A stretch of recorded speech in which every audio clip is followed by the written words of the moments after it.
नमस्कार, आप देख रहे हैं खबरी चौक। गाँव से निकल कर के दिल्ली तक का सफ़र कैसा रहा सफ़र?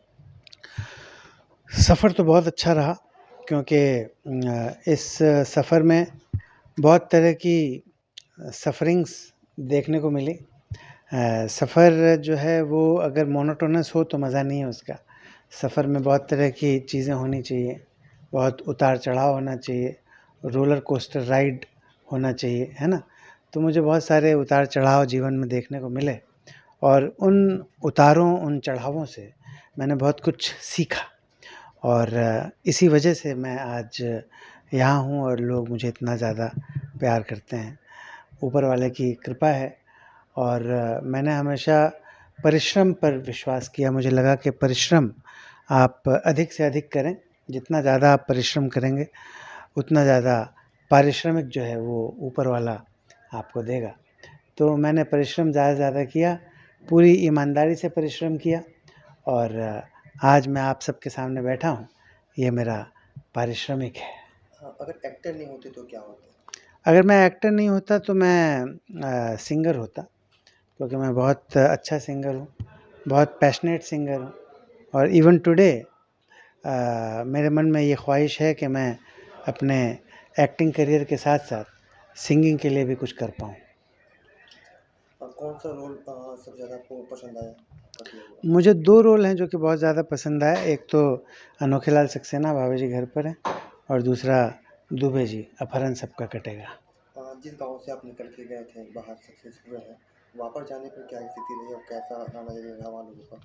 मैं कभी अपने गाँव वापस गया ही नहीं, क्योंकि जब मैं छोटा-सा बच्चा था 3 महीने का, तो मेरी पैदाइश पटना बिहार की है। तो 3 महीने का जब मैं था तो हम लोग सपरिवार दिल्ली शिफ्ट हो गए थे।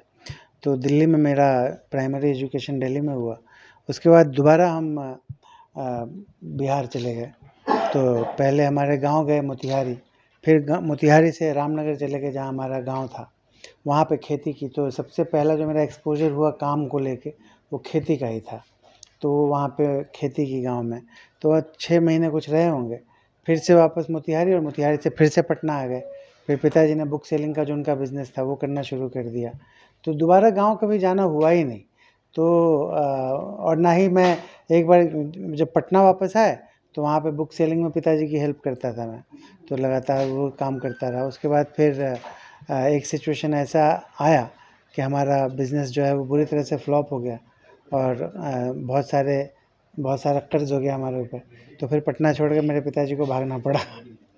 तो बेचारे वो आए लेके हम सबको वापस दिल्ली। तो दिल्ली से मैंने ग्रेजुएशन किया अपना, हाँ। फिर पिताजी की डेथ हो गई और मैं मुंबई आ गया। तो कभी पटना या गाँव दोबारा जाने का चक्कर हुआ ही नहीं। काफ़ी होर्डिंग लगे हैं आपके, कई लोग आ नहीं पा रहे हैं, तो उनके लिए क्या कहेंगे आप जो संदेश? लोग नहीं आ पा रहे हैं जो लोग नहीं आ पा रहे हैं उनके लिए यही कहूँगा कि आप बिल्कुल निराश ना हों। आप अगले साल मैं फिर आने की कोशिश करूँगा और फिर हम ज़रूर मिलेंगे। आप निराश ना हो, आप सबके लिए मैं बोल रहा हूँ, आई लाइक इट।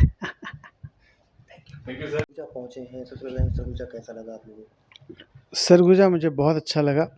सरगुजा के लोग बहुत अच्छे हैं।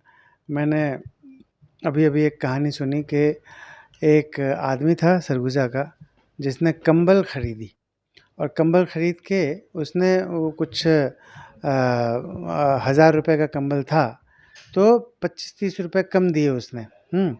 और उसके बाद वो चला गया और पूरी ठंड चली गई। हाँ, ठंड में वो एकदम उसकी हालत ख़राब हो गई, पर उसने वो कंबल यूज़ नहीं किया और फिर एक दिन वापस आया और उसने पैसे दिए और पैसे देने के बाद बोला अब यूज़ कर सकता हूँ मैं। उसके बाद तो ऐसे एथिक्स वाले लोग हैं सरगुजा में। ये बहुत स्पेशल बात है, बहुत ख़ास बात है। आज भी यहाँ पे मुझे पता चला है कि 5% घर ऐसे हैं जहाँ ताला वाला नहीं लगता है, ऐसे ही खुला रहता है।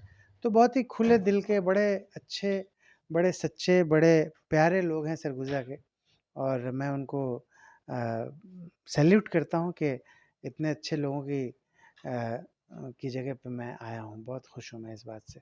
सरगुजा के लिए मैं बोल रहा हूँ आई लाइक इट।